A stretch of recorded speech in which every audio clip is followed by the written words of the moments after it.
Today the rapper we are discussing needs little to no introduction. Once the crowning jewel of Cash Money Records, Juvenile rose to fame through a special concoction of skill, hard work, dedication, and just a dash of luck. Rising through the ranks of local and national talent, the rapper eventually gained international status, gaining traction through the group Hot Boys with Lil Wayne, and eventually earning multi-platinum plaques to bring home to Cash Money. Today we will be skimming through the success of this incredibly talented rapper, as well as his hard takes, while we ponder the question, what happened to Juvenile?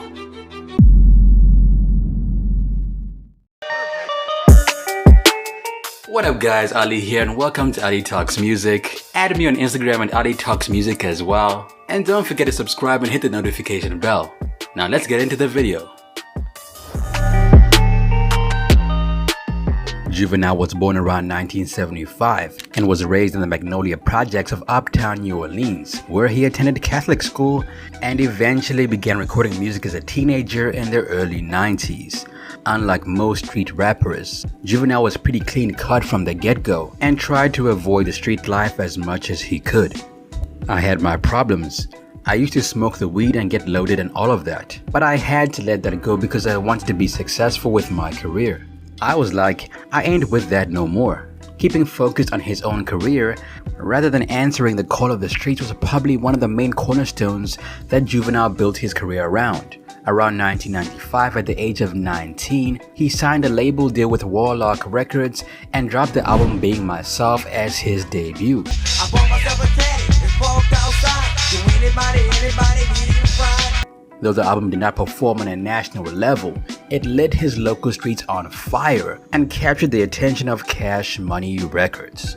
Birdman and Baby signed Juvenile around 1996 as part of their almost all-new roster alongside Turk, Lil Wayne, and Bulletproof. I mean, I enjoy getting a sauce award, but I'm enjoying this fucking money more than anything. You know what I'm saying? Yo, you doing everything with the music right now.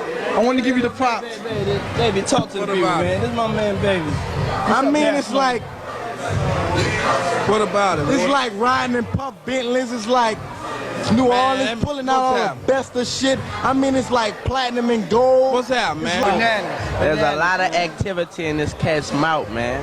Lots of activity. I mean, it's a must that our grill shine, you know? I got about 12 goals. Ain't no secret. Y'all see this shit on national TV, on New York TV, however y'all play. You know what I'm saying? I mean, Juba without no gold is like Weezy without no braids. It's 15 with 15 carats. You know what I'm saying? The following year, around 1997, would be the year that Juvenile truly took off. He released his first album in Cash Money titled Soldier Rags, which made a lot of noise on the streets.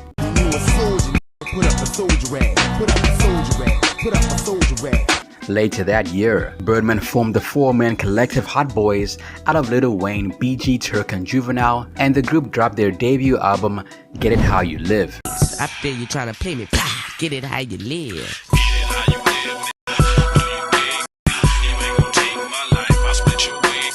Around October of the same year, riding the coattails of BG's solo success, the Hot Boys album continued to grow in momentum, giving Juvenile a small slice of the success he craved. This is where the dash of luck came in. Following Cash Money's $30 million distribution deal with Universal, who had specified their interest in Juvenile around 1998, his next album would propel him from impressive local force to national talent to be reckoned with. His next offering, titled 400 Degrees, yes with a Z, exploded onto the market around 1998 and was preceded by the singles Follow Me Now and Ha, the latter of which peaked at number 68 in the Hot 100.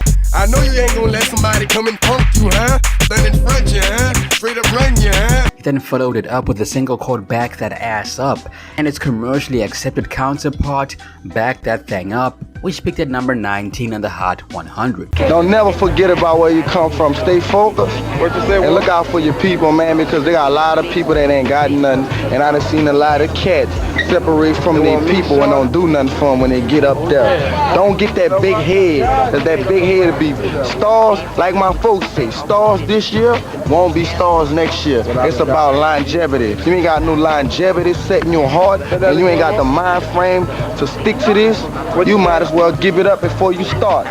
Cash Money, we got the BG Chopper Sit in the Ghetto and Store, that's platinum. We got Juvenile 400 Degrees, that's triple platinum. We got the Hot Boys, just went platinum in 4 weeks. So imagine what it's gonna be later on. Then we got me, October 19, Lil Wayne, Block is Hot, coming out platinum. Then we got Juvie, the G Code, coming out double platinum. Then we got Big Timers, I Got That Work, coming out triple platinum. Then we got the movie, Baller Block, and we shooting right here in the Noya. You understand? That's gonna be, I mean, however we could go platinum that way, we gonna do it that way. You hear me? Cash Money, and we don't drop albums, we drop classics. We got this industry on lock. Claiming you want a bitch, yeah, they ain't it, yeah. I'm the daddy with the money, yeah. Don't act funny, yeah. Got birds and the money, yeah. About 100, yeah. 2 years later, in 2000, the project was certified 4 times platinum by the RIAA, although by 2013, it was confirmed to have sold well over 6 million copies worldwide. Down here, we always stuck to our own thing, and it finally broke for us. Maybe 6 or 7 years down the line, it might not be the same way, but right now we're happening. You've got to get it while the getting is good. You've got to make your cake and eat it too. Capitalizing of Juvenile's sudden success, remixes of his first 2 albums were released, as well as his second studio album from the Hot Boys around 1999 called Guerrilla Warfare. The album sold about 142,000 copies in its first week and eventually went platinum. What kind of boy eat fetty like it ain't nothing? Nah, what kind of boy got nothing for some money? Juvenile continued to drop music for Cash Money, releasing the double platinum, the G Code, around 1999, and the platinum, Project English, around 2001. And at this point, it was very clear that Juvenile was a force to be reckoned with in the music industry. But that's when Cash Money's golden child departed the label. Around 2001, he appeared on the cover of XXL, this time without any Cash Money affiliation, and explained that he had formed his own label, Uptown Project Records, through which he planned to release his 6th album, 600 Degrees. Cash Money Killer! Ron pays to just take care of this Birdman shit, you know what I mean? Hey, what's going on? Hold on, whoa. No, hold on to the bus. What's going on? The job hour. What's going on, Juvie? What's going on? Homie false claiming my hood, you know what I'm saying?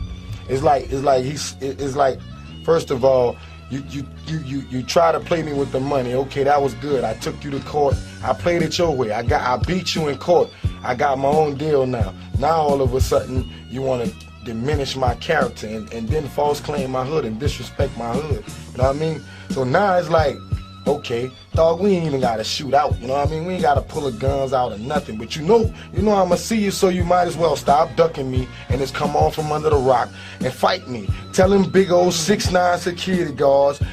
You don't see me. You done see me a few inches. You don't catch me with no security guards, homie. I'm thugging. I'm up top, up bottom, west coast. I'm everywhere. I know everybody on every terrain, homie. That's the reason why you don't come out. But you already know I'ma see you, so you might as well just come from under that rock and take these 5 with me, cause I'm gonna do it to you. You already know it. You know him like that. Wayne, I look at him like a little boy. Cause look at, I mean, what kind of cat gonna go on national TV and kiss a cat that ain't his daddy and call him his daddy? Man. You know what I mean?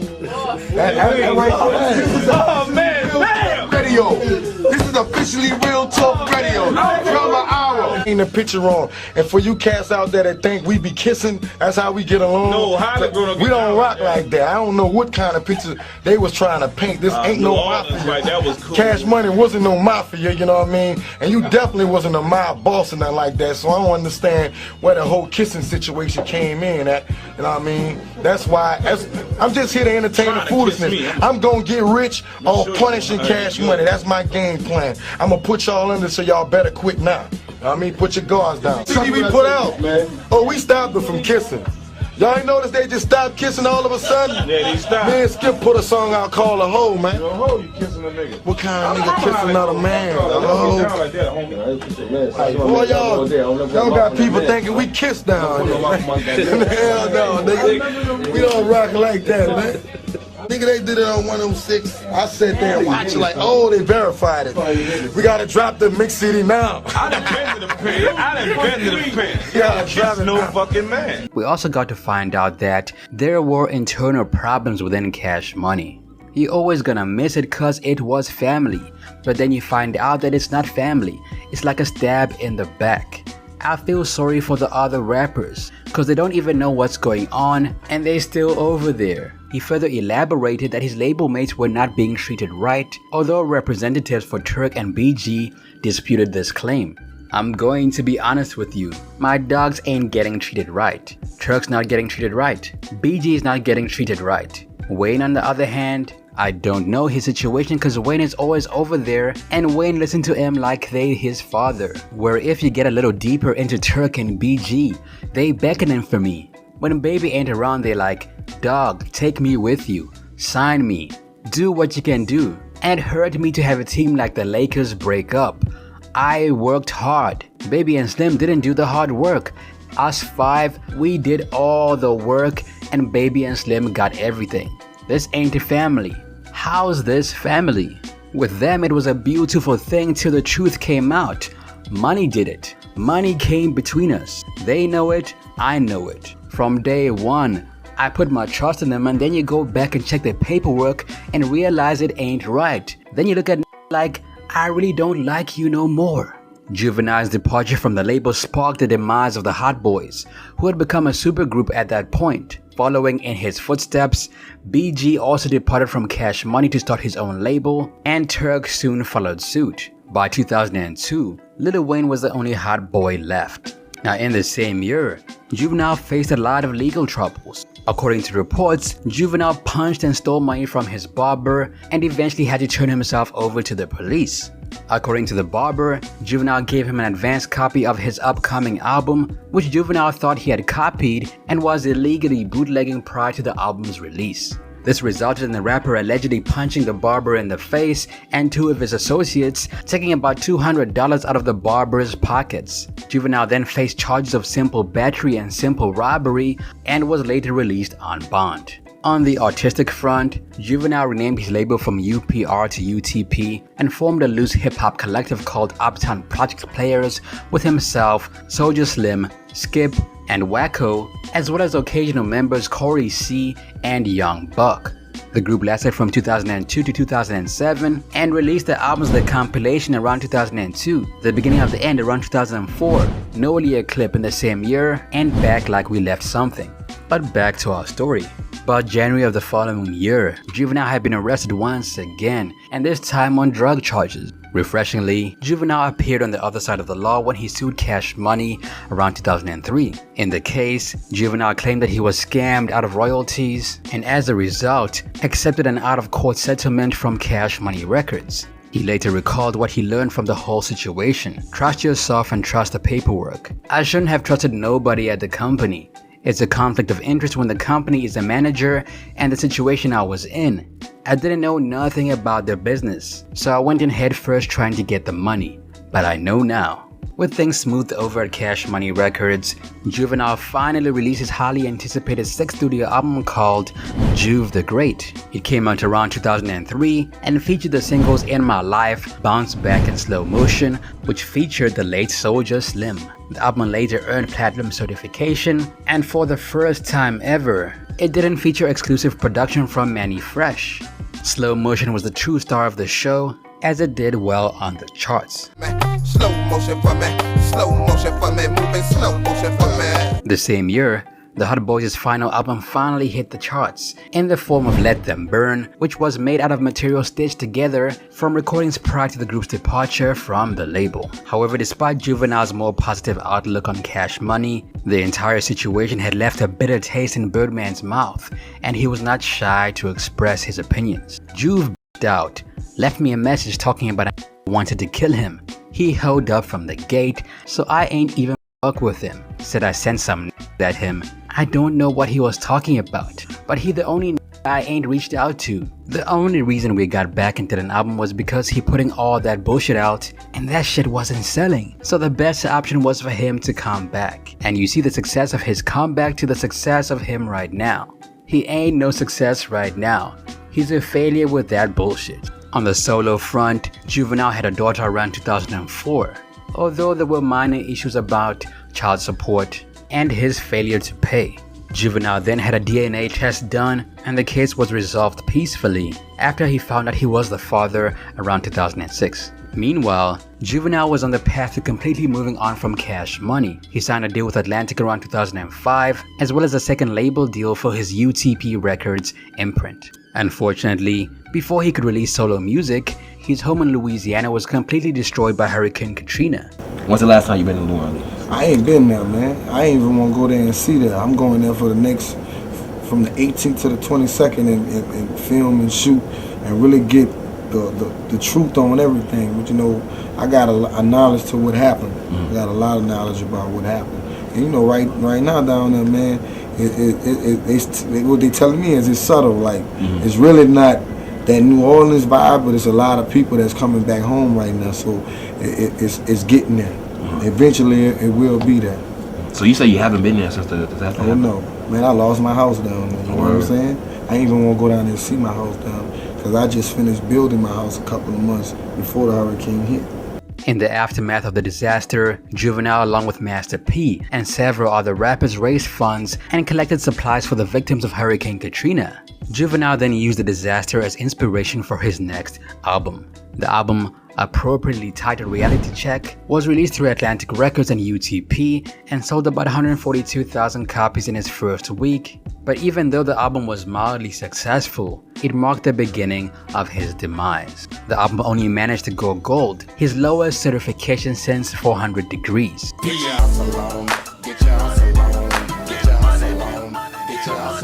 Thereafter, he tried his hand at a mixtape, dropping Rejuvenated around 2007. However, in the next year, tragedy struck. Juvenile's 4-year-old daughter was murdered, and this hurt him deeply. Juvenile then opted to not attend the funeral for his daughter as well as her mother and sister because he didn't want to cause a media circus around the event. He received a lot of flack for this, but we could tell that the man was truly hurting. Unfortunately, for obvious reasons, Juvenile did not release any music around 2008. Thereafter, he began to release less and less music. He released an album around 2009 called Cocky and Confident, and it became his lowest charting album since 1997. I am Magnolia official, I played the half a year. They talking about me like when Shaq went to the Cavaliers. He then went on to release more mixtapes and dropped an album in 2010 called Beast Mode. This album marked the last release through UTP Records. Around 2010, he was arrested for smoking that broccoli after a neighbor reported smelling the smoke from next door. Around 2012, Juvenile went on to release more mixtapes, then disappeared for a while, and reappeared around 2013 for his failure to pay child support. Apparently, he owed $171,000 for his teenage son and was ordered to either settle the debt or spend 30 days in jail. He resurfaced onto the music scene around 2014 with a 10-track album called The Fundamentals. However, like his previous album, it didn't make much noise. Following this, he returned to his home ground of Cash Money and announced the news around 2014. It's already done. I signed the paperwork. I'm signed back, Rich Gang. I'm getting ready to get my little tattoo and everything. It's all love, I'm back. I'm here to stay too. Man, I plan on retiring here. You start where you finish. I ain't going nowhere, I'm here. Now, despite his earlier harsh words, Birdman was also pleased about his return. Even though we through what we've been through, we're older now. We're grown. We always spoke. Wayne did music with him. I just feel like the time is right. I had him in the studio and I think he got the right records. I really know how focused he is with his craft. He ain't lost that. He can rap his ass off. To be working with Juvie again, I'm excited about that because I know what I can bring out of him. I know with the platform I have, he can be bigger than he was before. Now, around this time period, Birdman and Lil Wayne were still going through legal issues, so Juvenile's music was put on the back burner. He dropped a mixtape in 2015 called Mardi Gras 2 and a collaboration with Birdman around 2019 called Just Another Gangster. They respect me like a dad. Just another gangster, yeah, Woody, I'm a jag. Juvenile had an incredibly lucrative and respectable career in hip-hop. Today he is still performing and technically still active on the music scene, although he has yet to release another album. On Spotify, he has almost 2.2 million monthly listeners, and his most listened to songs on the platform are Back That Ass Up, Slow Motion, Rodeo, Back That Thing Up, and In My Life. Magnolia, I'm a soldier. That's it for me, it's your boy Ali. What happened to Juvenile in your opinion? Let me know down below. Video requests, be sure to let me know down below as well. New What Happened to video dropping soon. Also add me on Instagram at Ali Talks Music. Till next time, peace. Perfect.